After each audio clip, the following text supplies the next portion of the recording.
महाराज जी के चरणों में कोटि कोटि प्रणाम। महाराज जी एक दोहा पढ़ने के बाद हृदय स्वीकार नहीं कर पा रहा कि ढोल गंवार शूद्र पशु नारी सकल ताड़ना के अधिकारी। जी, इसमें गोस्वामी जी ने बहुत सूक्ष्मता से वर्णन किया। महापुरुषों के वचनों को हम सूक्ष्मता से समझ पाए। प्रायः ऐसा कह करके हम कहीं कहीं माताओं बहनों की अवहेलना करते हैं, कई जगह हम इसका प्रयोग कर देते हैं। अरे वो गोस्वामी जी ने लिखा है ढोल गंवार शूद्र पशु नारी सकल ताड़ना के अधिकारी। अब इसकी व्याख्या सूक्ष्मता से सुने और विचार पूर्वक। शास्त्रीय प्रमाण के अनुसार ढोल है ना, ढोल को ताड़ना चाहिए। ताड़ना मतलब उसको ठपाक चाहिए और बेताल नहीं। शास्त्र सिद्धांत के अनुसार, संगीत शास्त्र के अनुसार तभी वो राग प्रकट कर पाएगा, तभी वो बजेगा। ढोल को हाथ जोड़ के बोलो कि साहब आप बज जाएं, नहीं बजे, उसको ताड़ना चाहिए। अब ताड़ना शब्द चारों में एक जैसा नहीं लगेगा।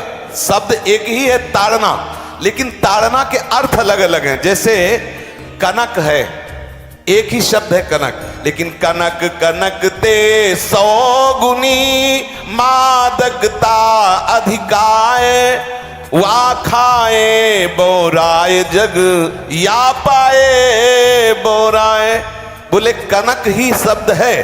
जैसे ताड़ना शब्द का हम प्रयोग केवल वही समझे कि ताड़ना देना ही नहीं, उसका अर्थ अलग अलग है। जैसे कनक शब्द है, कनक को सोना भी कहते हैं और कनक को धतूरा भी कहते हैं। कनक को धतूरा भी कहते हैं। एक कनक है जिसके खाने से बावरा हो जाएगा और एक कनक है जिसके पाने से बावरा हो जाएगा। कनक शब्द एक ही है, लेकिन दोनों का अर्थ अलग अलग हो गया। ऐसे ही ढोल में ताड़न का तात्पर्य है उसको पीटना, लेकिन वो शास्त्रीय संगीत के आधार पर उसको ताल देना। ताल देने से ही वो राग प्रकट करता है, आनंद की उमगन करता है, ना कि प्रार्थना करने से। समझ रहे हैं? अच्छा, गंवार, गंवार कहते हैं विवेकहीन पुरुष को। विवेकहीन पुरुष को कोई कार्य दे दो और उस पर दृष्टि न रखो तो कार्य नष्ट हो जाएगा। वहां ताड़ने का तात्पर्य उसको पीटना नहीं है। उस अविवेकी गंवार पर दृष्टि रखो। जो आपने कार्य सौंपा है, जो भी कार्य उसका है, उस अविवेकी पर दृष्टि रखना ताड़ना हुआ। उस पर दृष्टि रखो, क्योंकि वो अविवेकी है, गंवार है, वो कार्य प्रणाली ठीक जानता नहीं। आप जहां त्रुटि होता संभाल लेना तो वो संभल जाए, क्योंकि वो गंवार है। और शूद्र, शूद्र का तात्पर्य होता है शूद्र। वैसे जो वर्ण व्यवस्था में शूद्र का प्रादुर्भाव सबसे श्रेष्ठ जगह से प्रादुर्भाव है।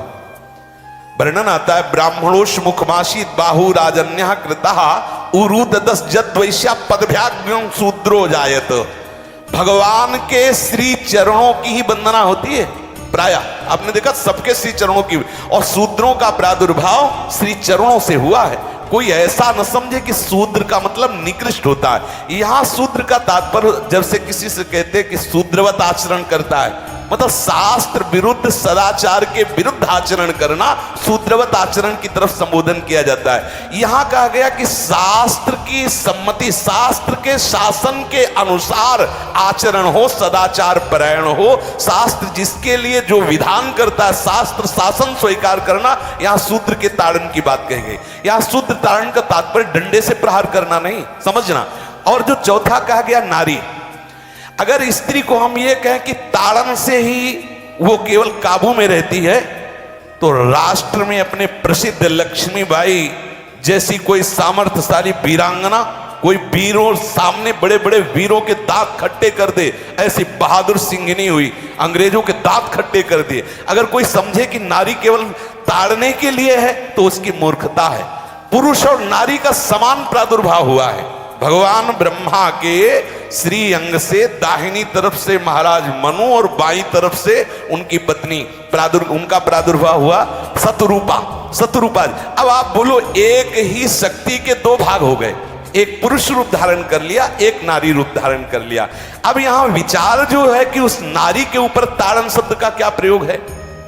जैसे आप मार्ग में चले जा रहे हैं और आपने दृष्टि चूक कर दी और नारी आपकी स्त्री पीछे चल रही, तो कोई हमला कर सकता है, क्योंकि वो रत्न है। 14 रत्नों में एक रत्न स्त्री रत्न भी है। स्त्री को रत्न कहा गया है। भगवान श्री राम जब वनवास में जा रहे हैं तो सिया जी को आगे नाव में जब चढ़ाना होता तो पहले सिया जी को चढ़ा, सीए चढ़ाई चढ़े रघुराई, पहले आगे। दृष्टि रखो, दृष्टि चूक गई तो रत्न है। यहां दृष्टि रखना, शासन मतलब उसकी पिटाई करना नहीं कि जैसे ढोल को पीटा जाता है ऐसे स्त्री को पीटा जाए, शूद्र को पीटा जाए तो गंवार को, यह व्याख्या नहीं है, यह मूर्खता है, इसे व्याख्या नहीं कहते। जैसे कनक शब्द के कई अर्थ होते हैं, ऐसे ही ताड़न शब्द का यहां अलग अलग प्रयोग है। स्त्री के ऊपर दृष्टि रखो। किस भाव की दृष्टि रखे? क्योंकि वो हमारे यहां रत्न की तरह है, कहीं कोई ऐसा ना हो कि कुदृष्टि वाला कोई उस पर हमला कर दे। पाणी ग्रहण संस्कार में रक्षा का भी सूत्र बताया जाता है कि आपको अभी ये समर्पित है, आप इसकी रक्षा करें। हमारे शास्त्रीय सिद्धांत में देखो, कभी भी स्त्री को अकेला छोड़ने का सिद्धांत नहीं पाया गया। अगर शास्त्रीय सिद्धांत, बच्ची है तो माता पिता के शासन, थोड़ी बड़ी हुई तो भाई आदि के बीच में, और बड़ी हुई तो पति के, और बड़ी हुई तो पुत्रों के, मतलब एक सानिध्य का एक दृष्टि रखी गई है कि यदि आप अपनी दृष्टि में रखेंगे तो उसका अमंगल नहीं होगा, उसका हित नहीं होगा। ये जो जैसे मानो कोई सी स्त्री को अकेला कोई पा गया और कुमार्गगामी वृत्ति वाला हुआ, तो आज जो घटनाएं सुनने को मिलती हैं, अगर हमारी दृष्टि हो उस पर तो ऐसा नहीं हो सकता। और दूसरी बात यह है कि स्त्री को बुद्धि स्वरूपा भी माना गया। भगवान से भीष्म जी कहते हैं, मैंने अपनी कुंवारी कन्या बुद्धि को, हमारी कुंवारी कन्या है बुद्धि, सदैव सुरक्षित रखा है, आज आपके चरणों में समर्पित करते हैं। तो शास्त्र शासन के द्वारा बुद्धि को सदैव अपने अधीन रखो, कहीं बुद्धि कुमार्गगामी ना हो जाए। यहां स्त्री के ताड़न का केवल एक सूत्र है कि आप उस पर दृष्टि बनाए रखें, कहीं स्त्री रत्न कहीं अपवित्र ना हो जाए, कहीं दूसरे का किसी तरह से कुमार्गगामी लोगों का ऐसा कोई बर्ताव ना हो जाए, इसलिए सावधान। वहां उसको पीटने का शब्द नहीं है कि ढोल गवार शूद्र परशुनारी सकल ताड़ना के अधिकारी। ताड़ना का तात्पर्य वहां पीटना नहीं तो विद्वता में देखो तो एक से एक, साधुता में देखो तो एक से एक, वीरांगना देखो एक से एक, ऐसा नहीं कह सकते, क्योंकि जो सामर्थ्य पुरुष में वही सामर्थ्य भगवान ने स्त्री में भी दी, क्योंकि भगवान के ही दो रूप हैं, एक स्त्री और एक पुरुष, समझ रहे ना। तो इसमें एक ताड़न शब्द का कई अर्थ होता है। भगवान की साक्षात शक्ति स्त्री है। अगर कोई इस भाव से देखे कि स्त्री तो केवल ताड़ना मतलब केवल गाली दे के बात करना, ऐसा नहीं। जिस घर में स्त्री का अपमान होता है उस घर का नाश हो जाता है, निश्चित हो जाता है। आप देखिए, रावण का सत्यानाश हो गया जगदम्बा सीता के प्रति, दुर्योधन का सत्यानाश हो गया द्रौपदी के प्रति। जहां स्त्री का अपमान हो जाए, अगर कोई ये समझे कि स्त्री केवल मतलब जैसा हम चाहें वैसा व्यवहार करे, तो अगर नाश ना हो जाए तो हमें बता देना, क्योंकि भगवान की वो शक्ति है। अगर उसे तुम सोचो कि हम ताड़न करें, जैसे ढोल को ताड़न करें ऐसे ताड़न करें, तो तुम्हारा नाश हो जाएगा। बिल्कुल सच्ची बात समझ लीजिए।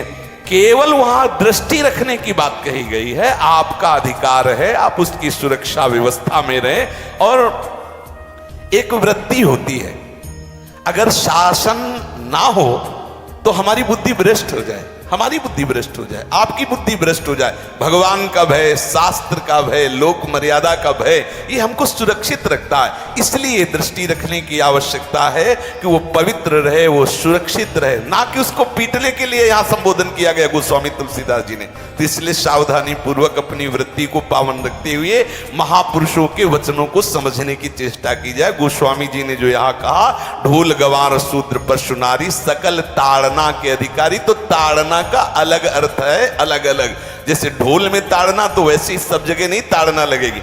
आप देखो, पशु जो है, चालक जो घुड़सवार होता है उसको ताड़ना एड़ी से देता है। अपने चालक जो होता है घुड़सवार एड़ी से।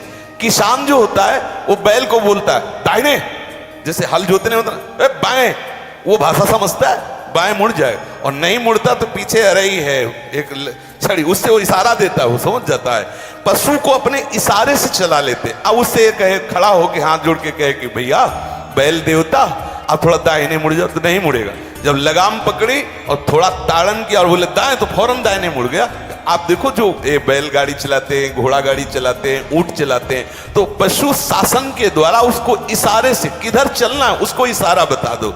अलग अलग जगह इस ताड़न शब्द का अर्थ प्रयोग किया गया है।